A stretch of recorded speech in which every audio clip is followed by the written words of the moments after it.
Denver, Colorado, January 1st, 2007. 2:10 in the morning. A white stretch limousine heads north on Spear Boulevard. Inside are 16 people.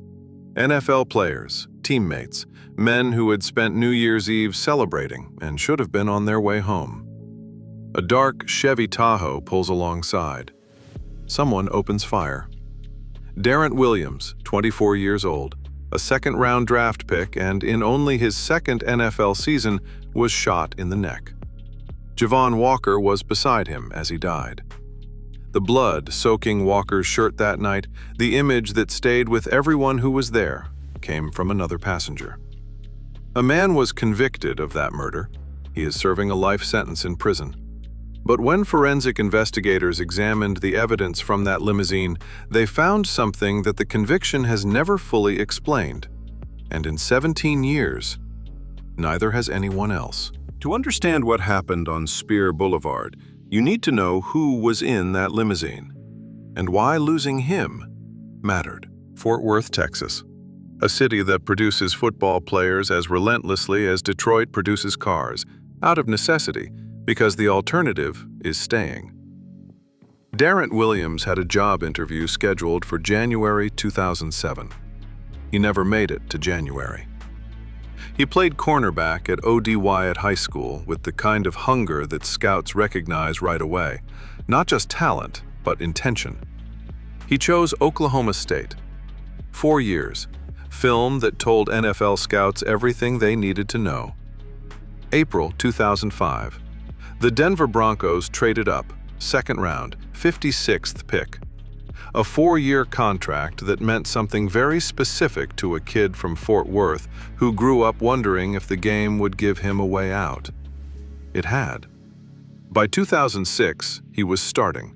A Broncos team that had gone 13-3. A 24-year-old in his second season who had not yet reached the ceiling of what he was capable of. But before we get to what the ballistic evidence showed, you need to know what kind of man was in that limousine that night.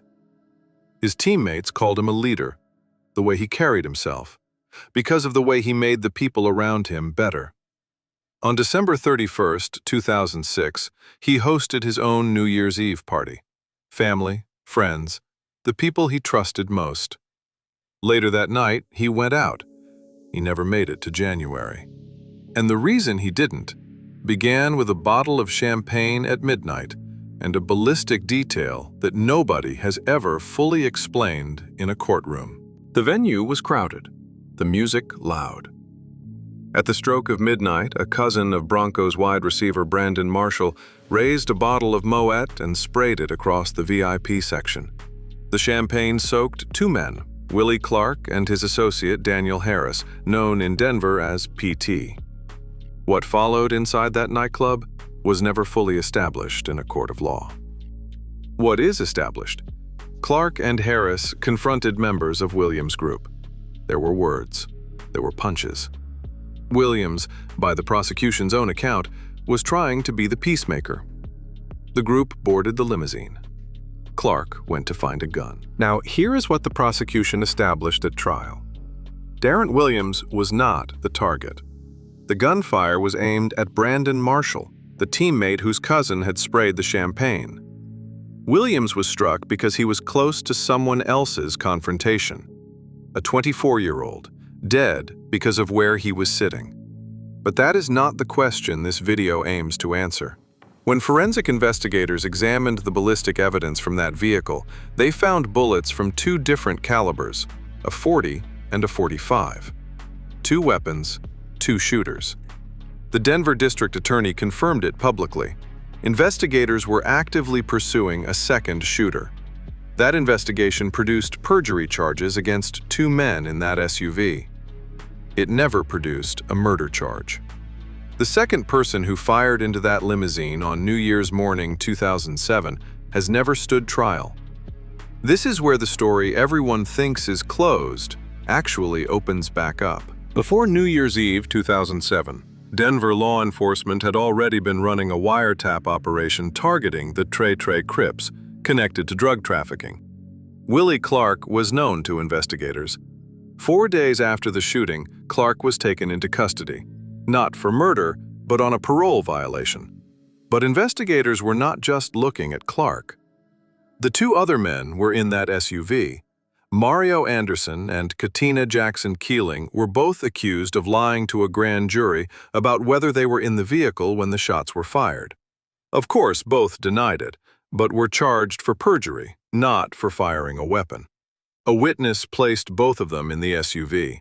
The investigation into the second weapon quietly stopped producing charges, even with the ballistics, the DA and the witness all pointing to it. In October 2008, Willie Clark was formally charged with first-degree murder.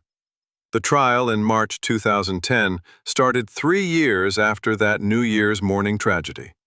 Now, the prosecution's case relied heavily on their star witness, Daniel P.T. Harris, who faced a life sentence on drug charges. After testifying he saw Clark fire the shots, he was released after 2 years. The defense suggested Harris may have fired into the limo, based on the ballistic evidence showing 2 calibers, 2 weapons. Harris was never charged. Also, 2 witnesses were held in contempt for refusing to testify out of fear for their families. Then came the confession letter. The Rocky Mountain News published a signed letter, supposedly from Willie Clark, admitting he fired the shot. The defense argued it looked like it had been cut and pasted together. It was provided by Marquise Harris, a man who had shared a detention unit with Clark. Judge Habas allowed it into evidence. If it was genuine, was never definitively resolved. During deliberations, the jury sent a written question to the judge, asking whether complicity was enough for a conviction, even if someone else had committed all or part of the murder. The judge said yes. Willie Clark was convicted by the jury on all 21 counts. 2 counts of first-degree murder, 16 counts of attempted first-degree murder, life in prison without parole, plus 1,152 years. It later emerged that jurors had allegedly visited a location on Spear Boulevard during deliberations, conducting an unsanctioned experiment outside the courtroom. The Colorado Court of Appeals ordered a formal hearing. The conviction stood. The prosecution declared justice served. Case closed.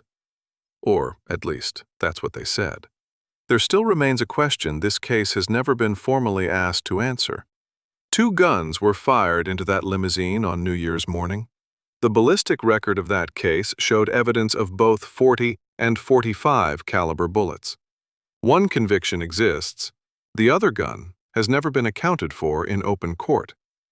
Whether investigators ever privately identified the second shooter or why no charge was ever filed cannot be determined from public records. The NFL moved on. The Broncos moved on.